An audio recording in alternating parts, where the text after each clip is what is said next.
Hello, Internet! Shout is here, and it's time for Arena Time here on ShoutStone. We are back once again. A couple weird days of YouTube being difficult, but I'm ready to give you a twofer today. In addition to today's episode of Arena Time, I have a game with Maticus coming up that should upload to this channel in about an hour if you're watching the show right now.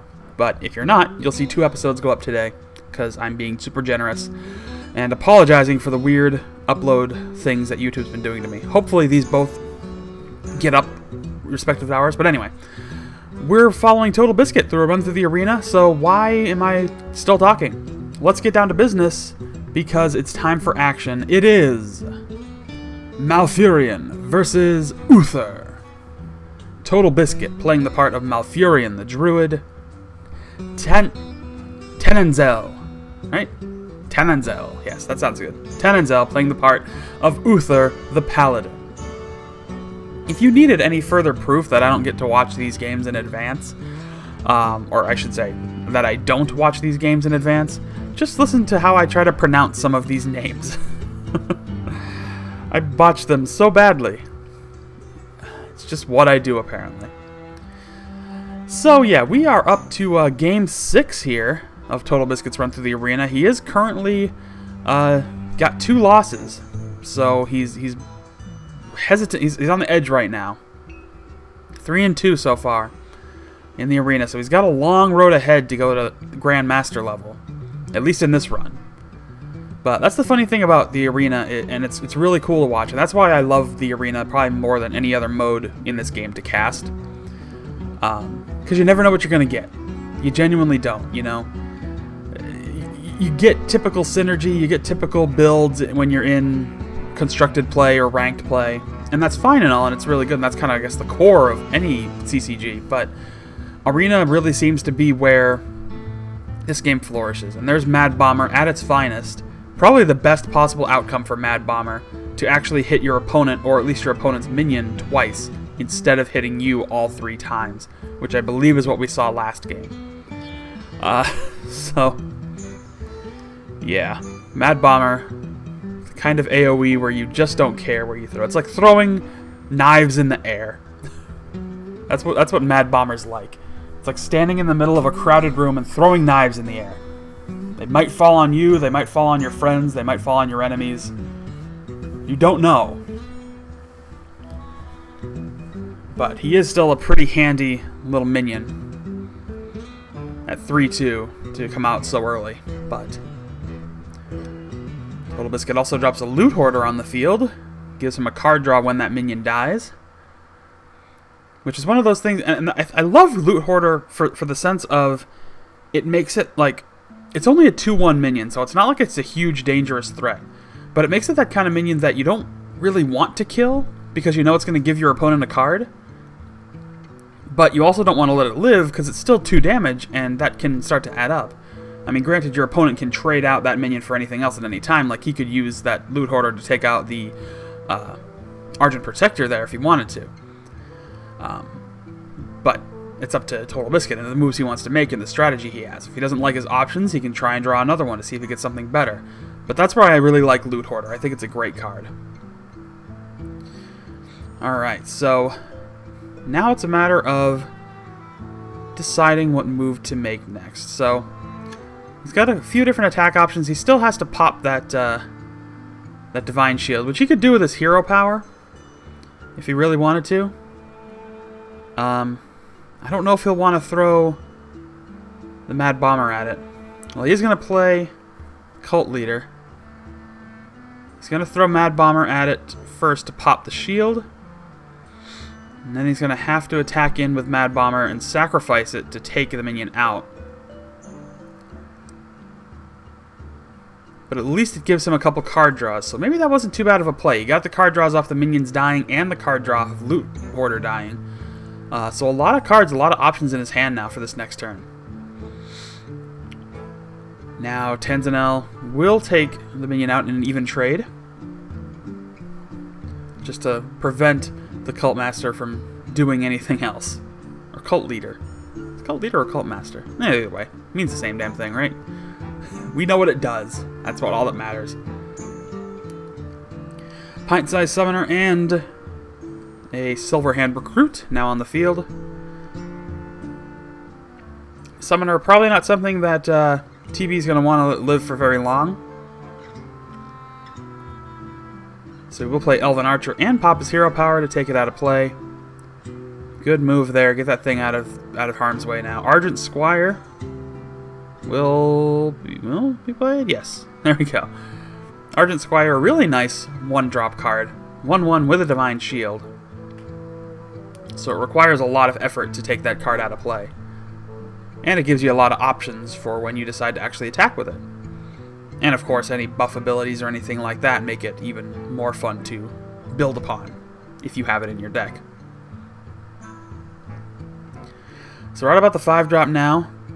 Looking at Totalbiscuit's hand, he's got a few buff minions. He's still got that Venture Company Mercenary, which is a fantastic card, by the way. But it's not really something you want to play all too early, especially if you have other minions that you want to put on the field.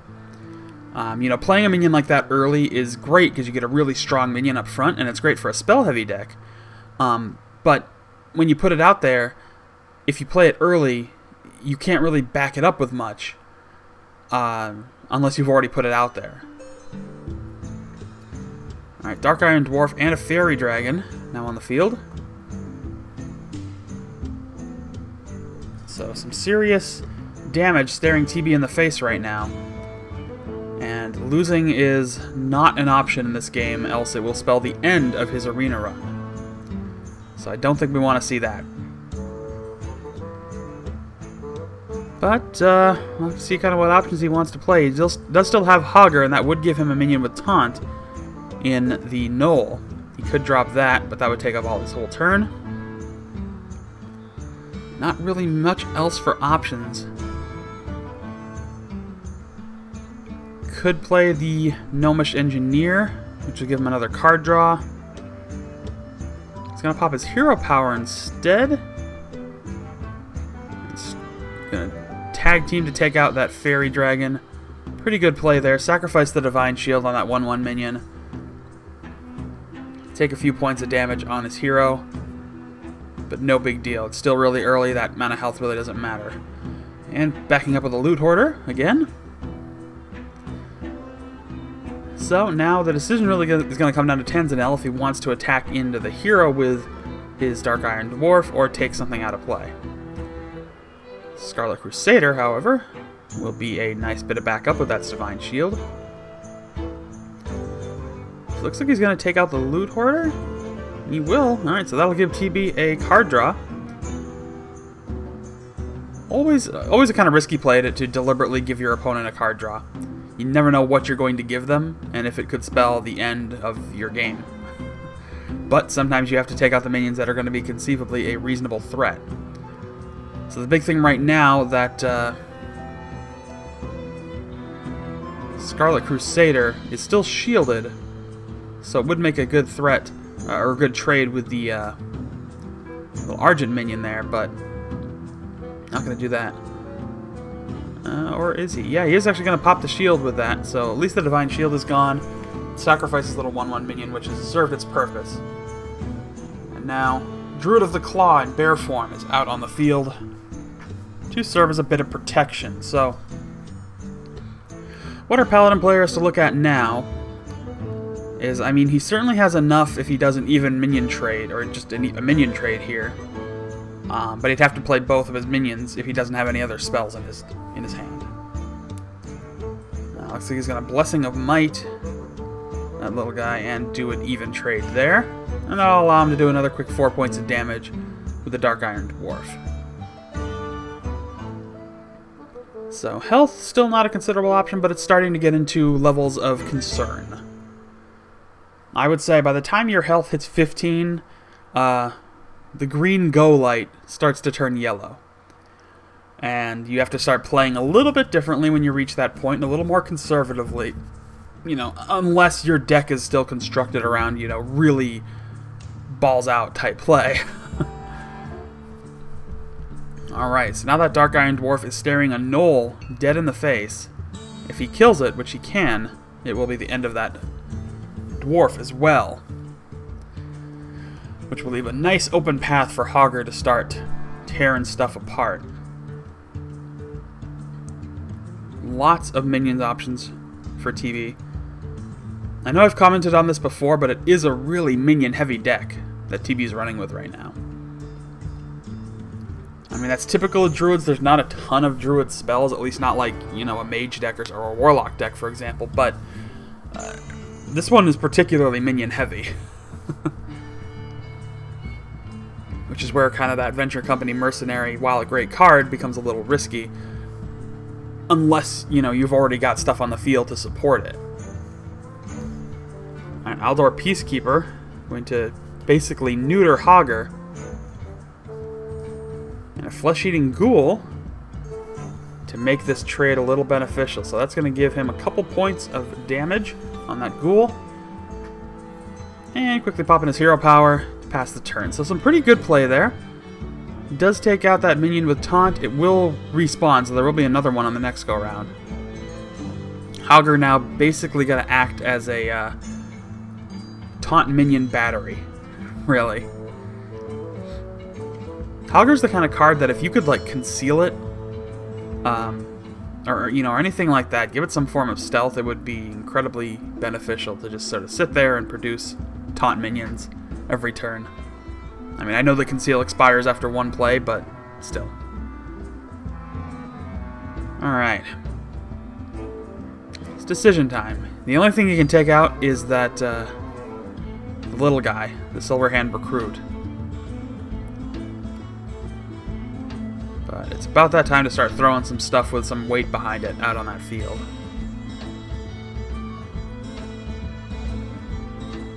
I don't believe he has enough, even with buffs, to really play. Yeah, not even if he buffed it up with the Stormwind Champion. Alright, he's going to play the Cult Master, and he's going to drop that Venture Company Mercenary. Take the little guy out, and spawn another Taunt Gnoll. So, the Gnoll can easily die to either one without being a trade at all. Alright, he's going to pop a Secret. So there's the trade, another point of attack to the Flesh-Eating Ghoul. But a card draw. So it's starting to become a bit interesting now. Well, the Venture Company Mercenary may die here, or may not. He may not want to actually trade it out yet.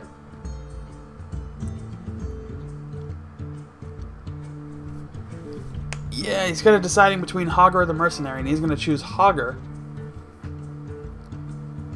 which will get him another point of attack and provide another card for Totalbiscuit. Still has plenty of mana. I don't know if he really has any options, though. Doesn't look like it if he's dropping his hero power now. Might have to pass the turn. And he will. Okay, so now TB is staring at some interesting stuff. He could play that Mark of the Wild on that Venture Company Mercenary and make it a really sturdy, nasty bastard of a minion. And he could actually take out the Flesh-Eating Ghoul with it without dying. Oh, but nope. Secret, he's going to do Noble Sacrifice. Good move there. Takes it out and pops another point of attack. Really anything can take it out now, though. He might want to sacrifice that cult leader. Cult master. Cult guy. He does. So, now, there we go. Mark of the Wild on the Venture Company Mercenary. Wow. It's late. Cut me some slack. Shoutcasting games when it's late after you've been working all day is not easy. Alright, Cat Form strikes and reduces the minion field to one lonely Silverhand Recruit. I'm going to call him Tim. Tim the Silverhand Recruit, standing steadfast in the face of certain death. Consecration will kill the cat, do some damage to the hero. Now Blessing of Might. He will strike with the force of 1,000 trains in his last ditch effort, and he will die a noble hero. And here comes his replacement, Tim 2. Ironically, Tim 2 was the backup for Tim. It just worked out that way on the paperwork. Wasn't actually that way deliberately, ironically enough. They just saw their names on the sheet, and it was like, huh, Tim 2, you're my support. Haha, how rich. And they laughed. But now Tim is dead, and Tim 2 stands alone in the face of certain disaster.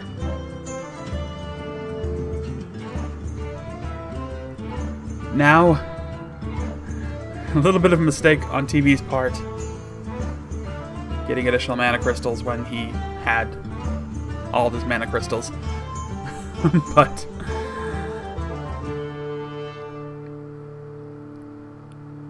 I'm gonna trade his point of armor for Tim 2, and now Tim 2 is dead. Tim and Tim 2 buried side by side on the battlefield, fought in glorious honor. Tim 2, however, went out swinging against a Druid. Venture Company Mercenary now out for his opponent, and there's Tim 3. No, not Tim 3. I'm sorry. It's not Tim 3. That's Joe. Joe, the Silver Hand recruit, alongside a much more able minion in the Venture Company Mercenary. And a Stormwind champion. And Joe is now dead. Again, swinging valiantly, but with really no purpose. Quick little minion trade gets rid of that Venture Company Mercenary. So Tim, Tim 2, and Joe all buried side by side in a row of dead Silverhand recruits. Here comes Don. Another Silverhand recruit. He has seen how his friends Tim 2 and Joe have died. Does not want to suffer the same fate of being clawed to death by a Druid. But he may. Druid of the Claw now out for Totalbiscuit. 5/7 minion with taunt. Azure Drake follows suit. Some considerable force being levied against this Paladin player. But how will Don survive? He stands alone in the face of pure terror. A nasty bear of a Druid. A powerful, mighty Azure Drake. And the champion of Stormwind. All who could kill him with a sneeze. But here's his buddy, Ted. Ted and Don, side by side, ready to take on the world. But their time may be short on this earth. Here in the peaceful grounds of Pandaria, Don and Ted may not really be able to do much. Lay on Hands, an extremely powerful card, gets the Paladin player back to full health and gives him a few more options. But the turn has been passed, and I think death is come for Don and Ted. But they may be simply overlooked. It is entirely possible. Stampeding Roar, Mark of Nature. Another +4 attack on that Drake. Oh, this may simply be disastrous. They will have to stand there and just watch as death comes a-knockin'.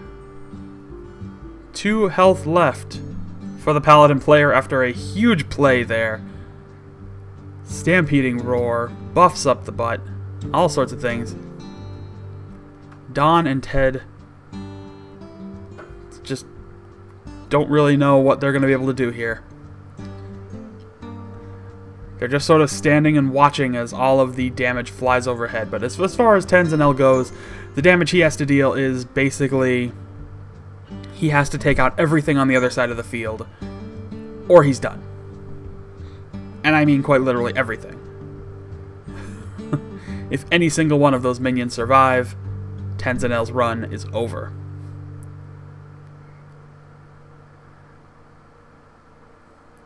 Mind Control Tech, let's see what he gets. He does get the Taunt minion, so that actually could work fairly good for him, but it's not really enough. All that could really happen, he just has to sacrifice. Oh, what do we got here? Let's see actually what happens first. Hammer of Wrath? Not enough. I mean, he's still basically hosed at this point. I mean, yeah, the taunt minion is there, but he could take it out either with the Stormwind Champion or the Azure Drake. Doesn't really matter. He's only got 2 health. A buff hovering precariously over the head of Ted. Blessing of Might for Ted. Dawn looks impressed. Ted strikes and claims the Stormwind Champion. But it's still not enough. This game is over. Spellbreaker could come out and just make it even that much easier. And it will. Spellbreaker. Buff for everybody. Mind control tech. And now, in a last-ditch effort, Dawn has changed sides. He is on the side of victory at the last possible second. Dawn has turned coat and turned his back on Uther and stands proud alongside Totalbiscuit as the champion. So a big win by TV there. Saves him from elimination, puts him up 4 games to 2 as we head into Game 7 next Monday. So don't miss that. Don't miss the next game for today. I got a game from Maticus coming up in just an hour. Or it's on YouTube, so you can just watch it whenever you want. That's why I love YouTube. But thank you all so much for watching today's game.